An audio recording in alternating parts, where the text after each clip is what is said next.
56 ऋषिकेश वार्ता। ऋषिकेश तथा हरिद्वार को एक ही तीर्थ के अंतर्गत समझा जाना चाहिए। ऋषिकेश हरिद्वार का ही विस्तार मात्र है। हरिद्वार की समानता स्वर्गद्वार के तुल्य की जा सकती है, क्योंकि इसके आगे सब हिमालय तथा गंगा जी की तपोभूमि है, जिसमें अनेकानेक महात्माओं की कुटियाएं तथा आश्रम हैं। दृश्य अत्यंत मनोहारी एवं शांत है। हरिद्वार से नीचे की ओर गंगा जी यदि मैदानों में बहती है, तो ऊपर हिमालय की सुरम्य वादियों में। हरिद्वार में हर की पौड़ी तो मुख्य तीर्थ है ही। चंडी देवी, दक्षेश्वर महादेव, भीम गोड़ा आदि अनेक तीर्थ हैं। अब कई आश्रमों ने बड़े सुंदर मंदिर निर्माण कर लिए हैं। ऋषिकेश आकर महाराजश्री का गंगावास का भाव पुनः जायत हो उठा। गंगा किनारे शरीर त्यागने का विचार तो था ही। वैसे भी महाराजश्री प्रतिवर्ष 2-1 महीने ऋषिकेश आया ही करते थे तथा हर बार यहाँ ठहरने की व्यवस्था करना पड़ती थी। इसलिए विचार हुआ कि क्यों न एक छोटा सा स्थान यहाँ बना लिया जाए। ऋषिकेश तथा हरिद्वार में जगह की तलाश शुरू हो गई। अंततः महाराजश्री के एक पुराने श्रद्धालु भक्त ने मुनि की रेती में महाराजश्री के पसंद का भूखंड सेवा में अर्पित कर दिया। यह 1965 के आरंभ की बात है। स्थान बनना आरंभ हो गया। वही स्थान वर्तमान योगश्री पीठ आश्रम है। इंदौर से कुछ और लोग भी महाराज श्री के सानिध्य में रहने के लिए आ गए थे। हर बार की तरह इस बार भी गरुड़ चट्टी जाने का कार्यक्रम बना। गंगा जी को नाव से पार किया गया। स्वर्गाश्रम में एक सेवानिवृत्त जज साहब रहते थे। श्री योगानंद जी महाराज के शिष्य थे।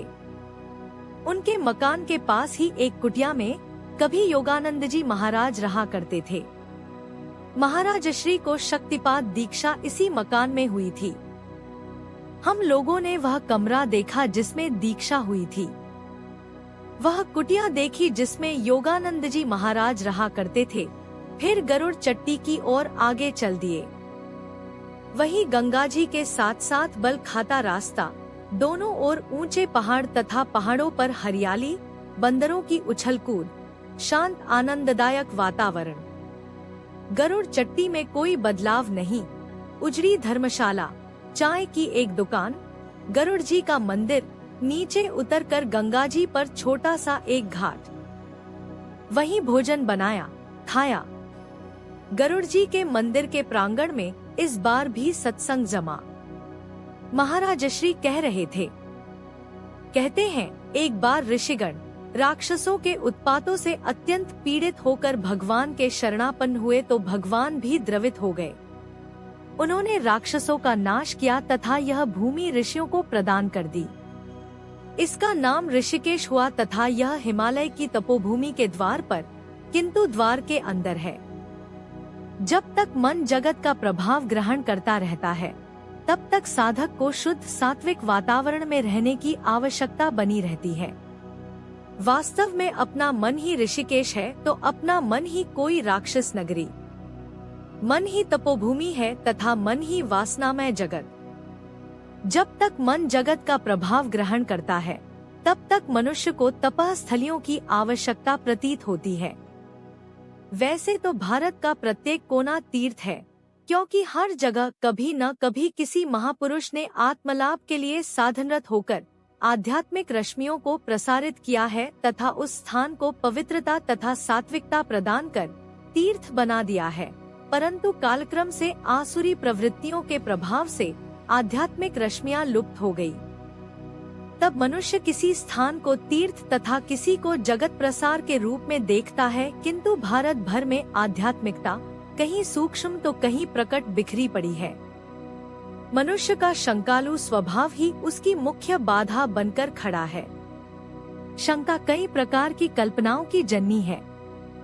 साधक वर्ग भी शंकाओं से अछूता नहीं है। संसारी जन तो इससे पूरी तरह पीड़ित है ही। शंकालु मनुष्य स्वयं तो अपने मन में शंका पाले होता है, दूसरों के मन को भी शंकाओं से भरता रहता है।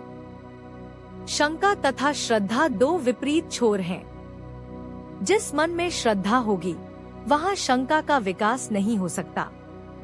श्रद्धालु को भारत का हर स्थान तीर्थ दिखाई देता है। प्रत्येक जीव में ईश्वर को खोजता है तथा प्रत्येक क्रिया में ईश्वर को ही कर्ता मानता है। वहाँ शंकालु जगत में बुराइयों को सूंघता फिरता है। हर बात में उसे चालाकी तथा चालबाजी दिखाई देती है। उसकी यह भावना तीर्थ को भी अतीर्थ बना देती है। शंका मनुष्य की निकृष्टतम भावना है जो भगवान को भी राक्षस बना देती है। कभी कभी ईश्वर के अस्तित्व में ही संदेह होने लगता है।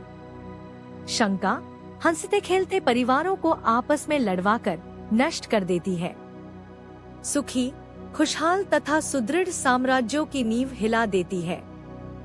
पिता पुत्र, मित्र तथा गुरु शिष्य के मधुर संबंधों में विष घोल देती है तथा साधक का सारा प्रयत्न विफल कर देती है।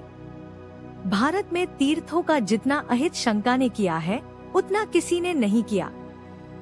इसने भक्तों की श्रद्धा को क्षतविक्षत कर दिया, उनकी वृत्तियों को जगदामुख मोड़ दिया, तीर्थों को अतीर्थ बना दिया।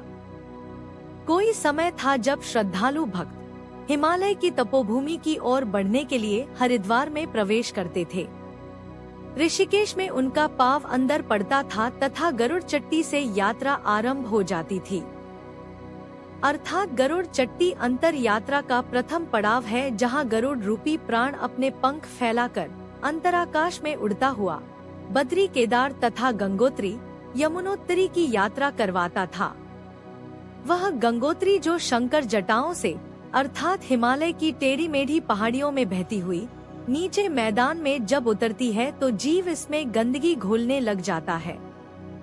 यह आंतरिक यात्रा जीव को उसके उद्गम तक ले जाती है, जहाँ निर्मल अमृत है, आनंद एवं सुख है, जहाँ केदारनाथ अपनी स्वाभाविक निराकार अवस्था में स्थित है, जहाँ नारायण क्षीर सागर में सुख से आराम करते हैं।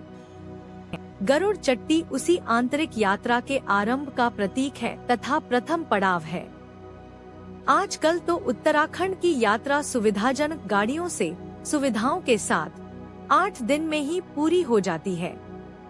जगत से हटकर किसी आंतरिक सौंदर्य तथा आनंद में खो जाने का मनुष्य को अवसर ही कहाँ मिलता है। पहले यात्रा का रूप बाहर से दुखमय होता था, किंतु अंतर में सुखमय। अब की यात्रा में गरुड़ चट्टी का पड़ाव आता ही नहीं। न बाह्य प्रतीक, न आंतरिक स्तर या अवस्था, न प्राण रूपी गरुड़ पंख फैलाकर वायु के सहारे उड़ता है, न ही यात्रा करते हुए भी कोई तीर्थ यात्रा होती है। मनोरंजन तथा घूमना फिरना बाकी रह गया है। प्रश्न तो आपके कथनानुसार बाह्य यात्रा में गरुड़ चट्टी का वही स्थान है जो आंतरिक यात्रा में मूलाधार का। उत्तर मूलाधार का प्रतीक हरिद्वार है, जहाँ शक्ति सुषुम्ना में प्रवेश करती है। द्वार के बाहर जगत है तो अंतर में अध्यात्म की अनंतता तथा अपारता। एक कदम द्वार के बाहर रखा तो जगत में, एक कदम हरिद्वार के अंदर रखा तो अध्यात्म अर्थात ऋषिकेश में। हरिद्वार को इसीलिए गंगा द्वार भी कहा जाता है, क्योंकि यह द्वार गंगा जी के उद्गम की ओर खुलता है। नहीं तो गंगा जी तो नीचे मैदानों में भी है। नीचे है तो गंगा जी ही, किंतु जगत के प्रभाव से दबी हुई।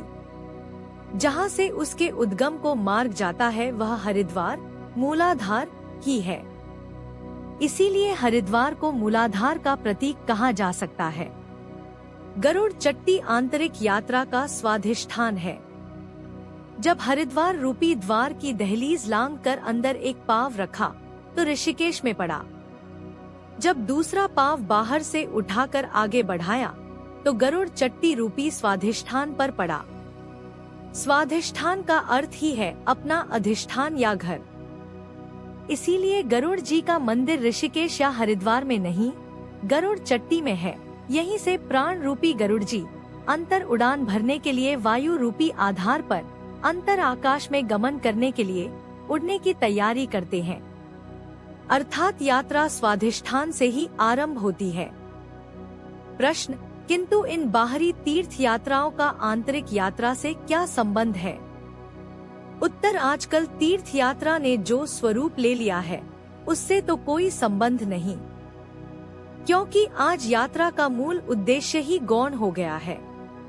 ऐसा कोई एकाध भावुक तथा गंभीर यात्री होगा जिसके समक्ष आंतरिक यात्रा का उद्देश्य हो।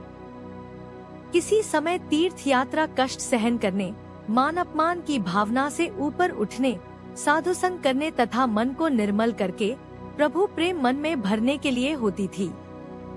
यह सभी आंतरिक यात्रा की तैयारी के रूप में किया जाता था। बाकी सभी बातें गौण थी। आज आंतरिक यात्रा गौण हो गई है। सुविधा सम्मान मुख्य हो गया है। बाह्य यात्रा वृत्ति निर्माण के लिए, जगत से हटने के लिए प्रतीक रूप में अपनाई जाती है। यह साधक की प्रारंभिक तैयारी होती थी जिसमें उसे उदारता तथा सहनशीलता का शिक्षण प्राप्त होता था। यात्रा के साथ जब देव दर्शन, साधु संग इत्यादि भी चलता था। धीरे धीरे साधक हरिद्वार की देहरी अर्थात मूलाधार को लांघकर ऋषिकेश से होता हुआ गरुड़ चट्टी अर्थात स्वाधिष्ठान में स्थित हो जाता था। तब उसकी बाह्य यात्रा का उद्देश्य पूर्ण हो जाता था। प्रश्न यात्रा करने में समय तो नष्ट होता है, जिसका उपयोग साधन में अधिक अच्छी प्रकार हो सकता है। उत्तर यह मैंने कब कहा कि तीर्थ यात्रा सभी के लिए आवश्यक है। यदि किसी का मन साधन में लगता है तो उसे यात्रा की कोई आवश्यकता नहीं, एक जगह बैठ के साधन करो। किंतु यदि मन चंचल है, साधन में लगाने में कठिनाई आती है, तभी तीर्थ यात्रा का प्रश्न उपस्थित होता है। अब हम ऋषिकेश की ओर चल दिए थे। रास्ते में महाराज श्री ने कहा, जो लोग हरिद्वार, ऋषिकेश या गरुड़ चट्टी में रहते हैं, उनका इन बातों की ओर ध्यान ही नहीं जाता, क्योंकि वह यात्री की श्रेणी में ही नहीं है। वे गंगा किनारे रहकर भी गंगा स्नान नहीं करते। उनको पता ही नहीं कि वे कहाँ खड़े हैं। जो गरुड़ चट्टी गांव में रहते हैं, उनकी स्थिति स्वाधिष्ठान में स्थित नहीं होती। यही हाल सभी तीर्थों पर रहने वालों का है। पुजारी सारा जीवन मंदिर में बिता देता है, पर उसका लक्ष्य चढ़ावे पर होता है। कीर्तनकार सारा जीवन हरिभजन में बिताता है, किंतु सुरताल में अटका रहता है। यात्री भी प्रायः तीर्थ यात्रा करने को ही लक्ष्य समझते हैं। वह किस लिए है? इधर से उदासीन रहते हैं। आज परिणाम हमारे सामने है।